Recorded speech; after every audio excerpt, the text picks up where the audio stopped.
Good morning, all of you. Myself, Dr. Shobha Singh, Assistant Professor, History.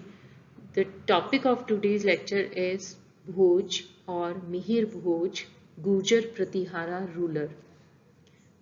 First, the early life. His father's name was Rambhadra and his mother was Appa Devi, and he succeeded his father in 1836. There are different names in various inscriptions.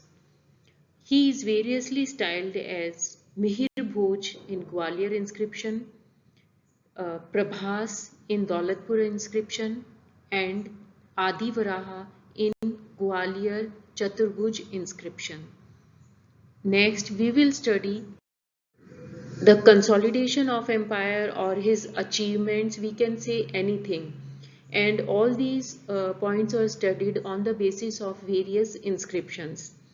The His first inscription of 1836 AD, found from Baraha in Kanpur, district of Uttar Pradesh, says that he re-established the successor of the original grantees over the gift of Valkargraha of the Udumbara Vishya of the Kalanjara Mandal, which had been originally issued by Sarvavarman, had been reissued by Nagbhat but had been disturbed in the days of Rambhadra due to the incapacity of the officers named Vyavarin. Similarly, the Daulatpur inscription of 843 AD informs that Mihir Bhoj also re-exercised the gift of a village named Shiva in Didwana Vishya of the Jodhpur area to the successor of the original grantees, which had been originally issued by Vatsraj,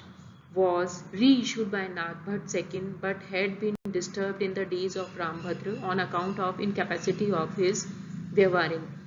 But the inscription mentioned above make this clear that it was only the capacity of the judicial officials of Rambhadra which was responsible for the disruption in the use of the gifted lands by the successors of the actual Donis.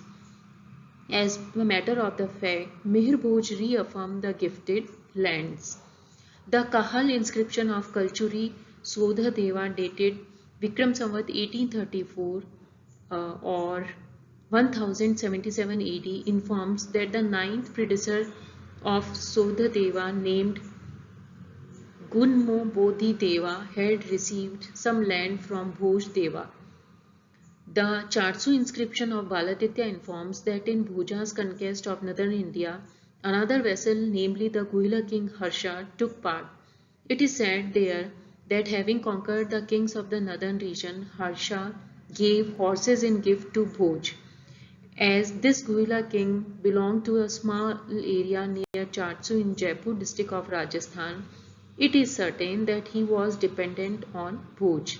A mutilated inscription from the area of the Purana Kila of Delhi proves his occupation of Delhi.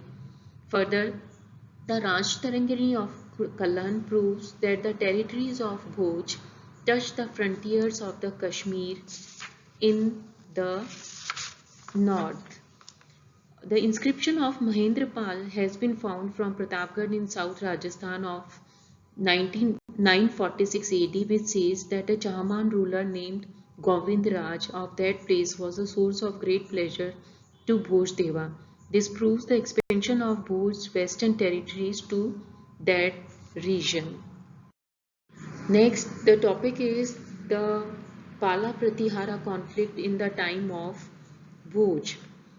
Uh, Son and successor of Dharmpal, Devpal was a very powerful and ambitious king who wanted to take revenge of his father's defeat.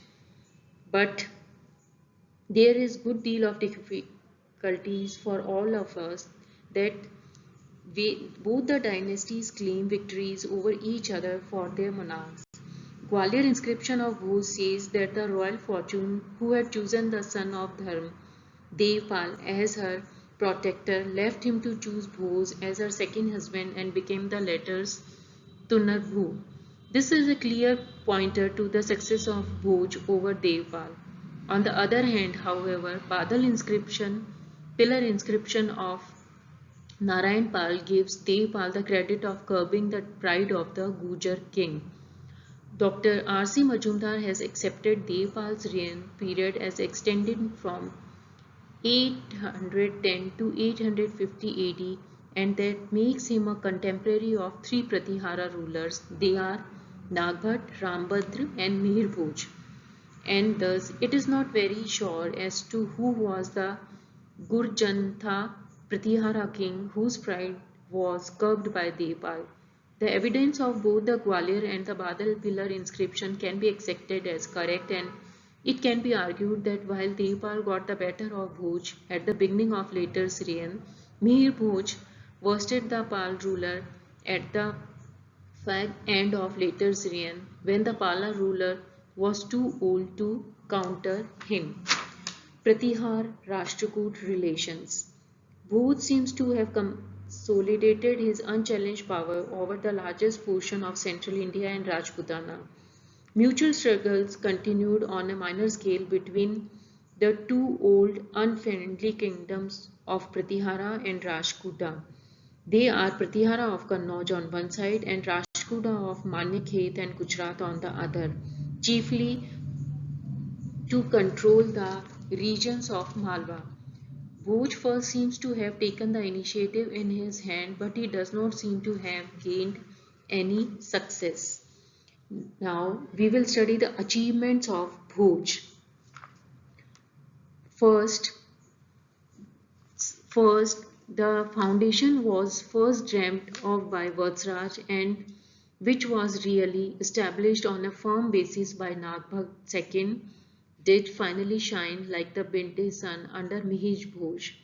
Under its far-reaching splendor were encompassed the area of Gorakhpur region in eastern Uttar Pradesh, in the northeast, the whole of Punjab in the northwest, Kathiawad in the southwest, and Bundelkhand as well, the northern basin of the Narmada, including Avanti in the south.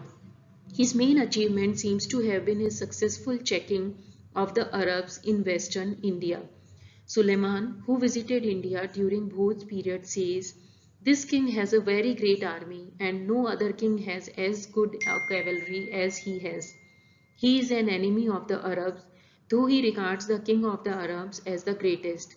There is no bigger enemy of Islam amongst Indian kings than him. His kingdom resembles the shape of a tongue.